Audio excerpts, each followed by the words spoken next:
Chers frères et sœurs en Christ, membres des églises branches ici en Corée et partout dans le monde, les membres des sanctuaires locaux des églises branches et tous ceux qui participent sur Internet et les téléspectateurs de GCN.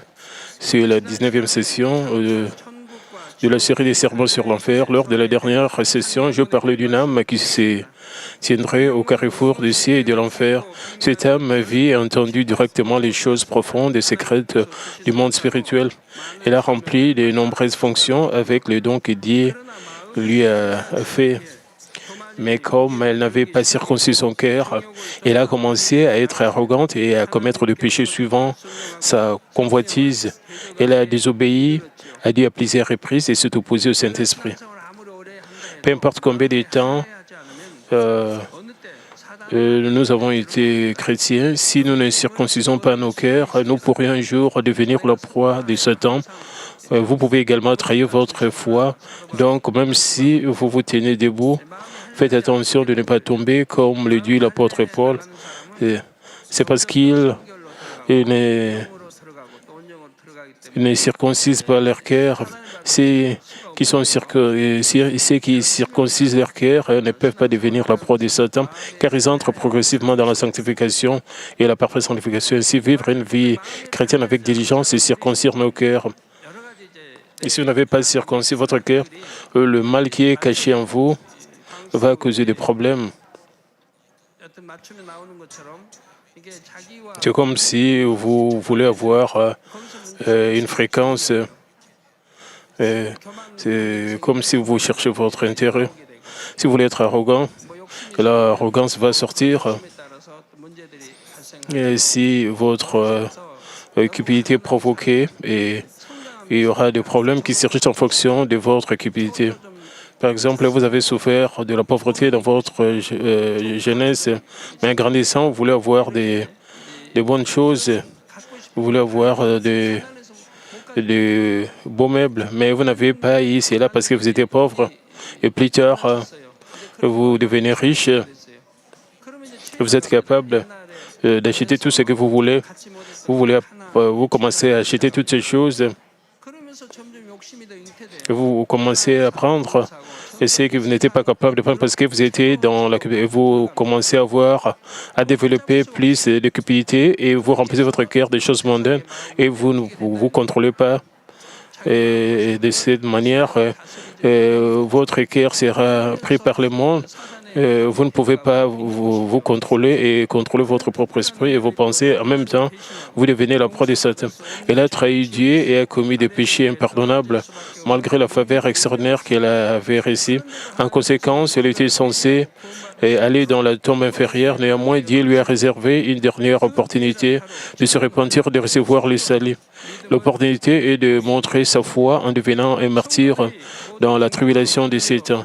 Alors que tous les croyants ont été enlevés dans les airs et ont participé aux noces de Satan participent aux noces de Satan avec le Seigneur, cette terre fait face à la grande tribulation. Bien que la période officielle de la culture humaine soit terminée, Dieu sonde cette terre jusqu'au tout dernier moment. Juste comme un fermier se promène dans le champ vide pour glaner le grain restant sur le champ après la récolte, Dieu recherche les âmes qui peuvent être sauvées et les sauve. C'est ce qu'on appelle le salut de glanage. Je ne sais pas s'il y a des glaneurs aujourd'hui, mais autrefois, il y avait des glaneurs dans les zones rurales. Lorsque l'orge est coupée et récoltée, les épis des céréales tombées sont ramassés et on le met dans le panier. Et même après la récolte du riz, le riz qui est tombé est également ramassé et mis dans un panier. Même cela, c'était un gaspillage. Donc, ils ne peuvent pas être les jeter et les ramasser. Ainsi, il en est de même pour Dieu, afin de sauver ne serait-ce qu'une âme de plus jusqu'à la fin des temps, même si c'est une âme qui entrera au paradis. Dieu a mis ses saluts de glanage dans la tribulation de Satan. Un fermier pourrait manquer un ou deux grains, mais il est impossible que Dieu, le Père, manque ne serait-ce qu'une seule âme. Il sauve même une dernière âme et l'amène dans l'entrepôt du ciel, le royaume des cieux. Comme nous pouvons le voir, Dieu le Père n'a pas de fin. De cette façon, Dieu veut sauver ne serait-ce qu'une seule âme. Alors pourquoi y a-t-il des gens qui jugent et condamnent Dieu? C'est notre Dieu d'amour qui veut sauver, quoi qu'il arrive, et sauver avec douceur et patience, quoi qu'il arrive. Ne pas comprendre cet amour. Certaines personnes commettent des erreurs et ne répondent et n'obéissent même pas, peu importe combien Dieu les appelle. Et puis ils blâment et se plaignent contre Dieu. Nous ne devrons jamais faire cela. J'espère que vous vous tiendrez fermement sur le rocher de la foi, afin que Dieu ne se quitte pas, que vous puissiez être laissés sur le champ mentionné et vide. J'ai pris au nom de notre Seigneur que vous ayez une foi spirituelle, immuable. Et chers frères et sœurs en Christ, et cet homme qui se tiendra au carrefour du ciel et de l'enfer vit comme les gens du monde. Mais lorsqu'elle apprend que l'enlèvement a eu lieu, elle reprend ses esprits comme si elle s'est réveillée d'un rêve, parce qu'elle a entendu beaucoup de paroles de Dieu. Elle sait très bien au sujet de la venue du Seigneur dans les airs et la tribulation de ces temps. Et elle est également bien consciente et que la seule façon pour elle d'être sauvée est le martyr.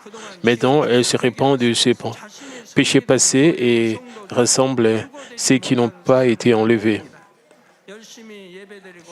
Ils adorent Dieu et prient pour se préparer à devenir des martyrs. Le moment venu, elle rejette la marque de la bête et fait face à la torture par le peuple de l'Antéchrist. Le peuple de l'Antéchrist, incité par Satan, la torture cruellement. Par exemple, il lui décolle la peau lentement et petit à petit de la tête aux pieds. Dieu dit, il commence avec la peau du bout des orteils. Il brûlera également tout son corps avec du fer chaud, y compris le parti le plus faible et le plus intime de son corps. Et c'est pourquoi il passe d'abord par ces zones qui sont faibles, ont été sujettes à plus de douleur. Ils ne la tortureront pas trop à la fois en contrôlant le moment, la durée, l'intensité, et lui feront la plus grande ampleur de douleur et le plus longtemps possible. Je veux dire techniquement, les torturer pour qu'il ne meure pas. Pourquoi? Si vous ne mourrez pas, vous serez martyr. Donc, ce n'est pas de faire de vous un martyr, mais les meilleures méthodes de torture sont utilisées pour vous faire renuer Jésus. L'endroit sera rempli de cris et de la puanteur, de la chair brûlée. Tout le corps est couvert de sang, car sa peau est épulchée. Son visage tombe et il semble bleu, noirâtre, comme si c'était le visage d'une personne décédée. Si elle surmonte ce moment qui est plus douloureux que la mort, elle reçoit un salut honteux malgré ses nombreuses mauvaises actions et se retrouve alors aux abords du paradis, la demeure la plus basse du ciel. Mais elle cède à cette torture sévère, reçoit la marque de la bête. Elle peut, si elle cède à cette torture sévère et reçoit la marque de la bête, elle peut échapper à la torture, mais elle finira par mourir, ira dans la tombe inférieure. Si elle va dans la tombe inférieure, elle sera crucifiée juste derrière et sur le côté droit de Judas Iscariote qui a vendu Jésus, et là, elle recevra sa punition. Pendant qu'elle est pendue à la croix, elle doit subir le même genre de torture qu'elle a subi pendant la tribulation de 7 ans, et qui consiste à lui arracher la peau petit à petit, à lui brûler le corps. Elle doit recevoir la punition pendant plus de 1000 ans. Il n'y a pas que le messager de l'enfer qui la torture, les hommes qui l'ont rejointe pour faire le mal sur cette terre la torture également avec le messager de l'enfer. Leur colère qui vient de la douleur de punition et qu'elle reçoive se déversera sur cet homme. Pendant le royaume du millénium, elle continuera à être torturée de cette façon après le jugement dernier. Elle ira dans le feu brûlant et les souffres de l'enfer. Peu importe à quel point les tortures sont cruelles pendant la grande tribulation de 7 ans, une fois qu'ils l'ont surmonté, et ils peuvent être sauvés Ensuite, ils peuvent profiter du repos au paradis. Dieu veut sincèrement que tous ceux qui tombent dans la tribulation de ces temps, y compris cette âme, reçoivent les saluts, même si cela signifie les martyrs. Avec un désir ardent, il gardera ses yeux sur ces âmes jusqu'au moment où elles deviendront des martyrs. Bien sûr, ce qu'il veut vraiment par-dessus, c'est que c'est pas même une seule âme ne tombe dans la tribulation, mais par conséquent, nous devrons diligemment prêcher l'évangile. La dernière partie de Pierre 3,10 dit « Mais les jours du Seigneur viendront comme un voleur. Ceux qui ne croient pas au Seigneur auront l'impression que la venue du Seigneur est un événement soudain et inattendu. » Et c'est aussi le cas pour ceux qui confessent croire au Seigneur, mais ne sont pas spirituellement éveillés. À quel point ils seraient paniqués d'affronter la tribulation de ces temps sans aucune préparation. Cependant, s'ils avaient entendu parler de la tribulation, ils sauraient au moins comment ils pourraient être sauvés. C'est la raison pour laquelle nous devons parler aux gens des choses qui auront lieu vers la fin du monde, comme l'enlèvement et la tribulation de ces temps. Nous devons partager avec eux pour qu'ils puissent mourir comme martyrs pendant le salut du glanage.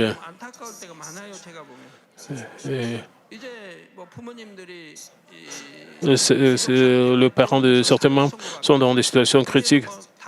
Ils avaient reçu la sentence de mourir, de la mort à l'hôpital. Ils les ont amenés. Ils m'ont demandé de prier pour leur père ou pour le membre de leur famille. Ils disent comme mon frère ne croyait pas, il m'a persécuté, s'il te plaît, permets qu'il soit sauvé, il est en train de mourir.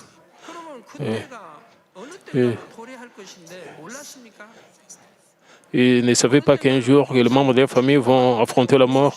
À un certain point, tout le monde affronte la mort. Pourquoi ils n'ont pas partagé l'évangile? Quand je pose cette question, ils répondent « J'avais peur de la persécution, j'avais peur. » Vous savez, pourquoi avez-vous peur de la persécution? Quand vous essayez de sauver vos parents, de sauver vos frères et sœurs, pourquoi avez-vous peur de la persécution? En partageant l'évangile, vous pouvez les sauver. Pourquoi avez-vous peur de la persécution? Pour que vous ne puissiez pas partager l'évangile. Si on vous frappe sur la joue droite, vous pouvez donner la joue gauche. De quoi avez-vous peur? Plutôt que vos parents puissent entrer en enfer s'ils vous frappent à la joue droite. Combien vous devez vous les sauver? Combien vous devez être reconnaissant? Pourquoi avez-vous peur de partager l'évangile en ayant peur d'être persécuté? Quand ils veulent mourir, ils amènent et ils me disent priez, s'il vous plaît, priez pour eux, qu'ils puissent recevoir au moins le salut. Ils font de telles demandes. C'est vraiment regrettable. J'espère que vous n'allez pas faire cela. Quand vos parents et vos frères et sœurs sont en bonne santé, vous devez partager et prêcher l'évangile avec diligence pour qu'ils puissent atteindre le salut. Ce n'est peut-être pas facile de partager, mais si nous partageons, il y aura très certainement de bonnes âmes qui croiront et accepteront le Seigneur. De plus, même s'ils n'acceptent pas l'Évangile, lorsqu'ils l'entendent pour la première fois, s'ils sont témoins de ce qu'ils ont entendu se produire, alors ils peuvent accepter le Seigneur à ce stade. Cela ne signifie pas que nous pouvons partager les choses au hasard et leur faire peur. Nous devons être sages quand nous partageons l'Évangile. Par exemple, si nous gagnons d'abord leur confiance par nos actes, il leur sera alors plus facile d'ouvrir la porte de leur cœur lorsque nous partageons l'Évangile. J'espère que vous dégagerez toujours le parfum de Christ, où que vous soyez, conduisant les membres de votre famille, vos proches et vos prochains au ciel. Chers frères et sœurs, maintenant, permettez-moi de conclure l'explication sur la tombe inférieure et d'élaborer sur l'enfer à partir de maintenant. Je vous ai dit que la tombe inférieure appartient à l'enfer, mais au sens strict, c'est un espace différent de l'enfer. La tombe inférieure est un lieu d'attente pour ceux qui ne sont pas sauvés, où ils reçoivent des punitions jusqu'à ce qu'ils aillent en enfer après le grand jugement. Leur châtiment commence sérieusement lorsqu'ils entrent dans l'enfer du feu et du soufre. Avant de parler de cet enfer de feu et de soufre, passons brièvement en revue ce qui se passera de la tribulation de 7 ans au grand jugement. Une fois que la tribulation est terminée, le royaume du millénium arrive. Et pendant la grande tribulation de Satan, ceux qui sont sauvés, ceux qui sont enlevés, vont jouir du festin des noces dans les airs pendant 7 ans.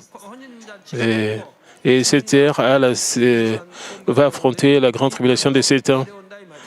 Et plusieurs âmes descendront sur cette terre avec le Seigneur. Après les noces, notre Seigneur descendra sur cette terre aux côtés des enfants des dieux sauvés. Le mauvais esprit sera confiné dans l'abîme, la partie la plus profonde de l'enfer. Et tous ces membres seront enfermés dans l'abîme, y compris Lucifer, les 4 dragons, ses anges et ses messagers. Tous les démons seront tous emprisonnés. Les croyants sauvés régneront sur cette terre comme des rois avec notre Seigneur. Maintenant, vous êtes un citoyen ordinaire de votre pays et le temps viendra où vous allez régner comme des rois. À ce moment-là, il y aura des gens charnels qui survivront à la grande tribulation de Satan et vivront sur cette terre avec le gens spirituel. Mais ces gens ne régneront pas comme des rois. Les gens spirituels régneront sur eux. Dans le royaume du millénium, il n'y aura pas de mauvais esprits sur la terre. Les environnements terrestres auront été purifiés et restaurés. Le 1000 ans passeront comme un jour, alors que les croyants jouiront du vrai repos et de la paix. Vous savez, cette terre devait être dévastée jusqu'à la désolation.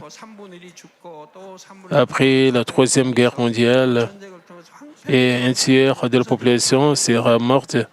Et à travers le processus, un tiers va encore mourir.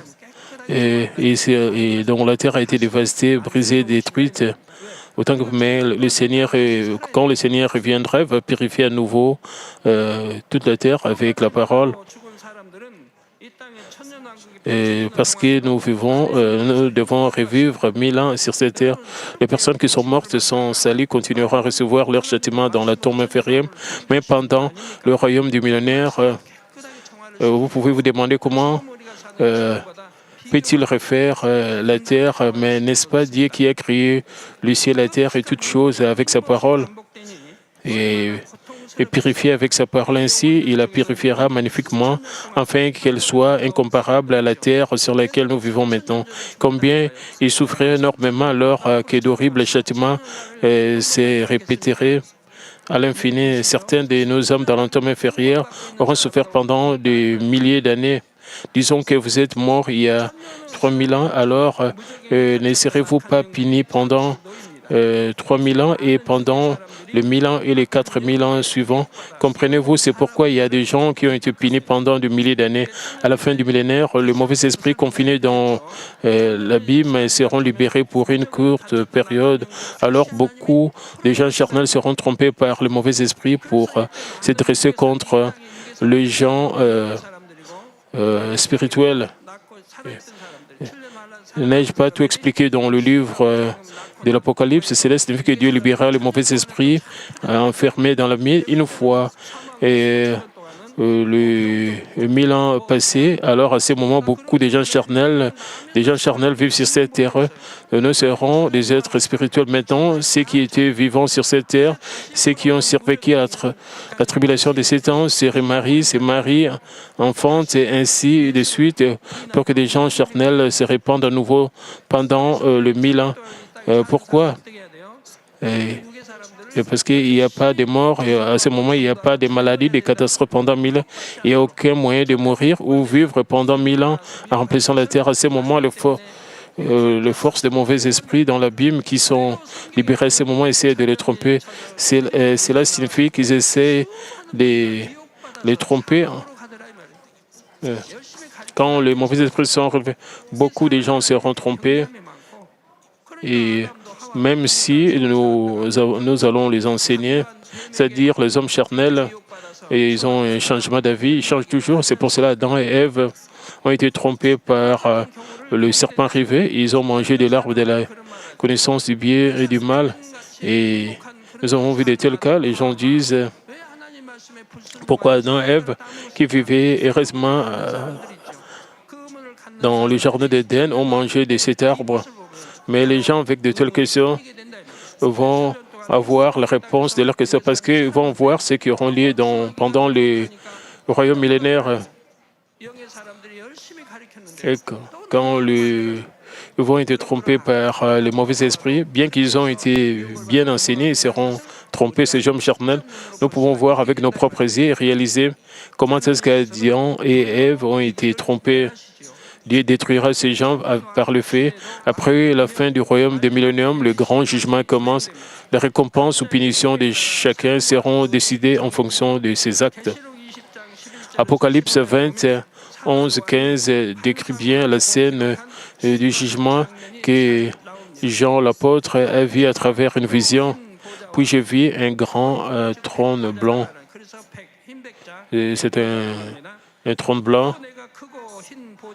Et celui qui était assis dessus, la terre et le ciel s'enfuirent devant sa face. Il ne fut plus trouvé de place pour eux. Et j'ai vu le mort, le grand, le petit, qui se tenaient devant le trône. Des livres étaient ouverts.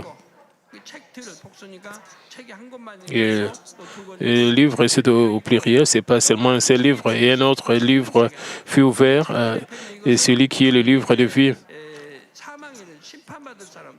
Et il y a des livres qui seront pour ceux qui seront jugés. Et il y a aussi des livres pour ceux qui seront sauvés. C'est le livre de vie. Et les morts furent jugés selon leurs œuvres, d'après ce qui est écrit dans ce livre. La mer rendit les morts qui étaient en elle, la mort et les séjours de mort rendirent les morts qui étaient en eux, et chacun fut jugé selon ses œuvres. Et la mort et les séjours de mort furent jetés dans le feu. C'est la seconde mort, le temps de feu. Quiconque ne fut pas trouvé écrit dans le livre de vie fut jeté dans le temps du feu. Nous devons avoir nos noms mentionnés dans le livre de vie. Nous ne devons pas éteindre l'esprit, nous ne devons pas commettre le péché menant à la mort. Nous devons garder nos noms dans le livre de vie. Nous ne devons pas faire que nos noms soient effacés dans le livre de vie. Il y a le livre de vie. Les sauvés seront aussi jugés, ils vont recevoir des récompenses pour cela. Ceux qui seront sauvés recevront le jugement des récompenses et entreront dans le lieu de résidence, y compris la Nouvelle Jérusalem, que ce soit le paradis, le premier royaume, le deuxième royaume, le troisième royaume ou la Nouvelle Jérusalem.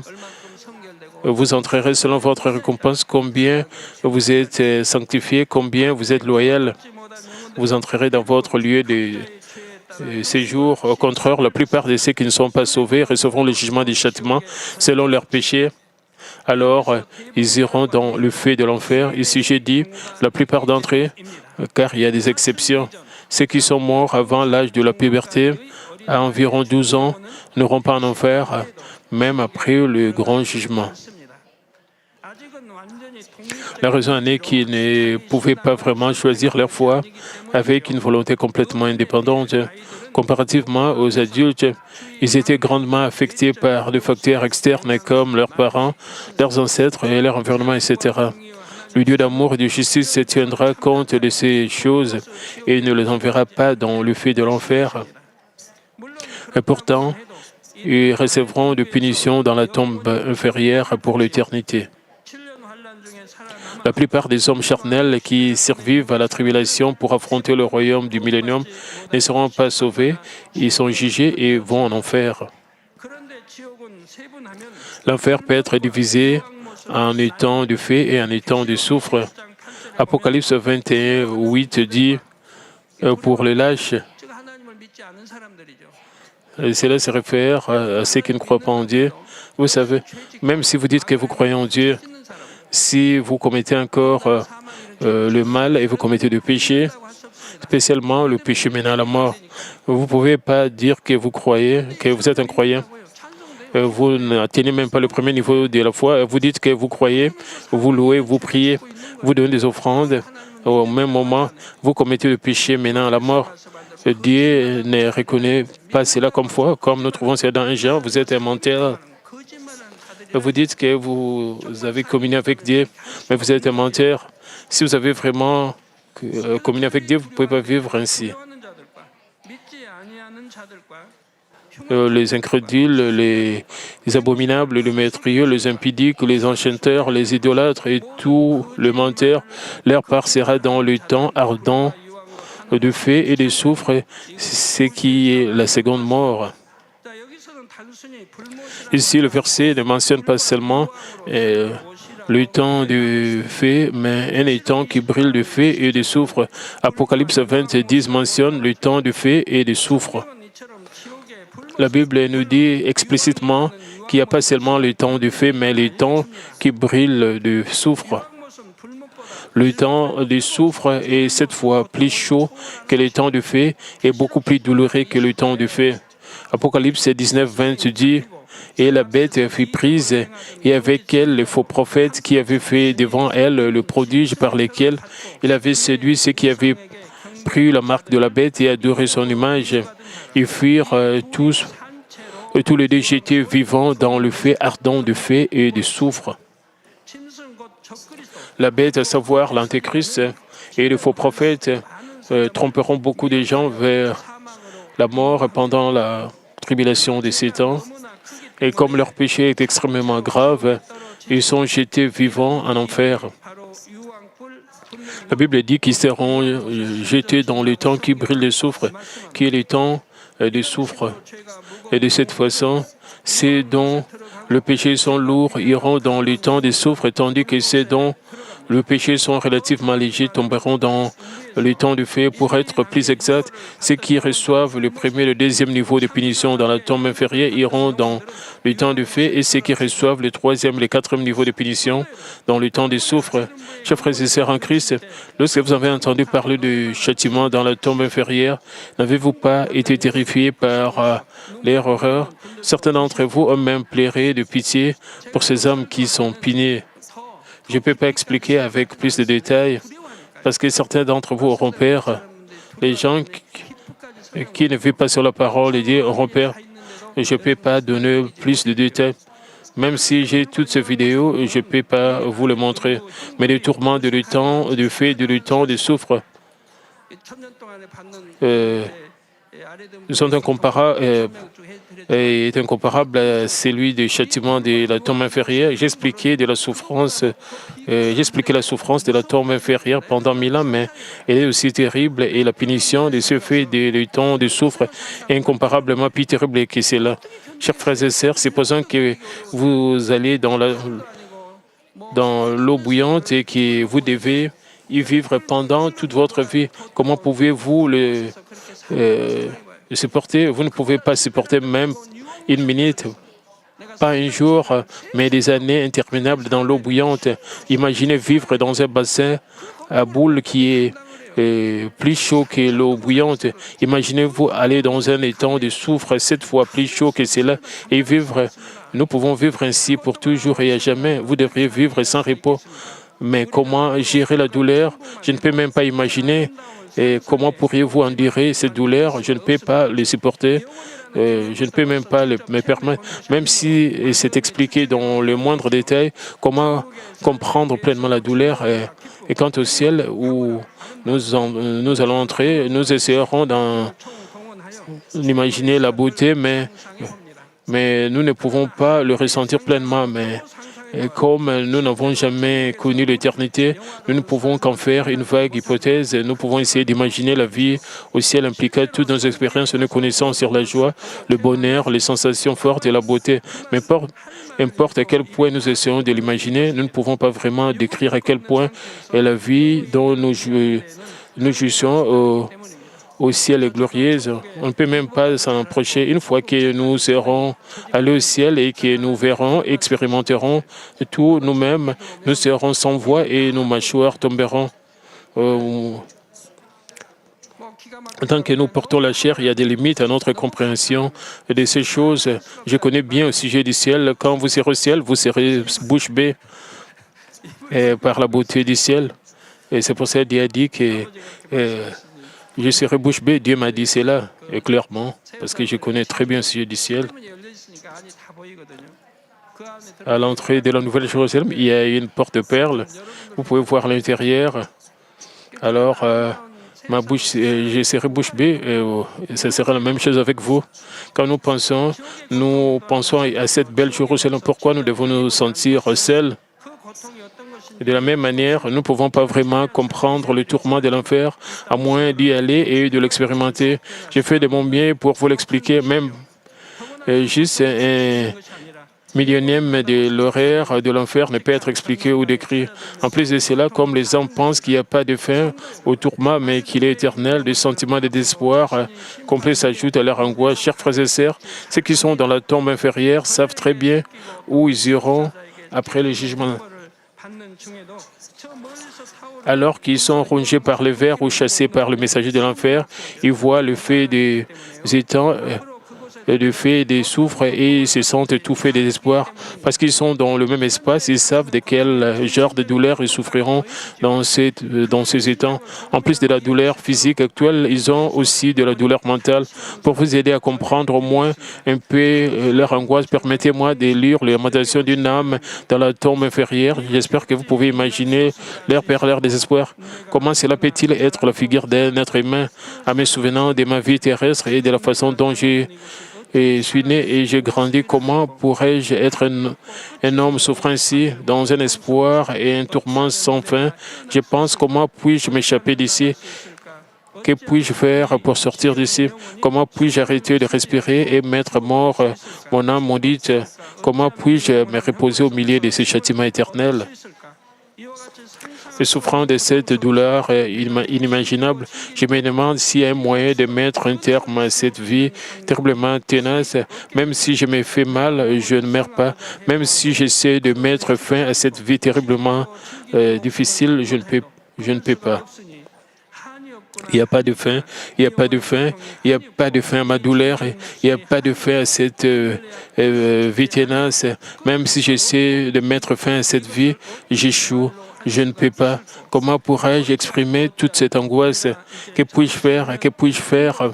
Au bout d'un moment, je serai jeté dans ces faits dont les flammes n'ont pas de limite, n'ont pas de fin. Comment pourrais-je supporter ces flammes? Même la douleur que je traverse maintenant est énorme. Alors comment pourrais-je supporter les flammes une fois que j'y serai entré? Quand les flammes montent férocement, j'ai tellement peur. Sa profondeur et sa chaleur sont au-delà de ce que des mots peuvent décrire. Comment pourrais-je supporter la douleur une fois que j'y serai? Comment pourrais-je y échapper un instant? Comment pourrais-je sortir de cet endroit? Comment pourrais-je fuir de cette douleur? Si seulement je pouvais être sauvé, si seulement il y avait un chemin du salut, si seulement je pouvais être sauvé d'ici, si seulement le chemin m'était montré, j'irais certainement par là, mais le chemin ne se voit pas. Il n'y a que de ténèbres, désespoir et douleur. Et mes journées ne sont qu'une suite de désespoir et d'angoisse. Comment pourrais-je supporter cette vie tenace? Et comment pourrais-je supporter cela?